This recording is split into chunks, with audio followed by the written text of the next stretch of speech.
નમસ્કાર, આપ જોઈ રહ્યા છો નેશન પ્લસ ન્યૂઝ. હું છું આપની સાથે વિભિક્ષા પરમાર. વડોદરા જિલ્લાના પાદરા તાલુકાના મુજપુર ગામે શૈક્ષણિક ક્ષેત્રે એક નવો અધ્યાય ઉમેરાયો છે.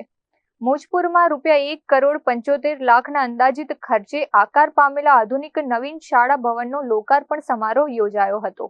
આજે પાદરાના ધારાસભ્ય ચેતન્યસિંહ ઝાલાના વરદ હસ્તે મુજપુર ગામે નવીન શાળા ભવનનું વિધિવત લોકાર્પણ કરી વિદ્યાર્થીઓ અને ગ્રામજનો માટે ખુલ્લું મૂકવામાં આવ્યું હતું.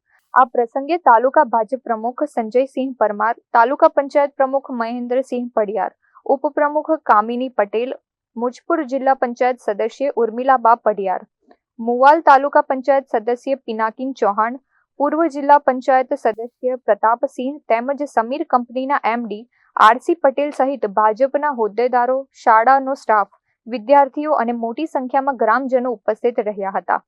લોકાર્પણ બાદ ધારાસભ્ય ચેતન્યસિંહ ઝાલા અને તમામ અતિથિઓએ નવીન શાળા ભવનની મુલાકાત લઈ વિદ્યાર્થીઓ માટે ઉપલબ્ધ કરાયેલી આધુનિક શૈક્ષણિક સુવિધાઓનું ઝીણવટપૂર્વક નિરીક્ષણ કર્યું હતું.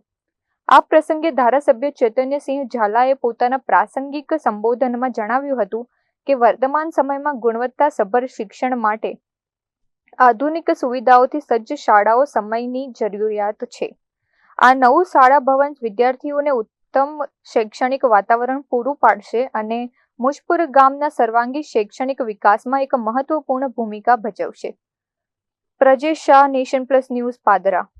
સમાચારોના સતત અપડેટ મેળવવા માટે અમારી નેશન પ્લસ ન્યૂઝની YouTube ચેનલને સબસ્ક્રાઇબ કરો, બેલ આઇકન દબાવો અને જોડાયેલા રહો Facebook, Instagram અને Twitter પર.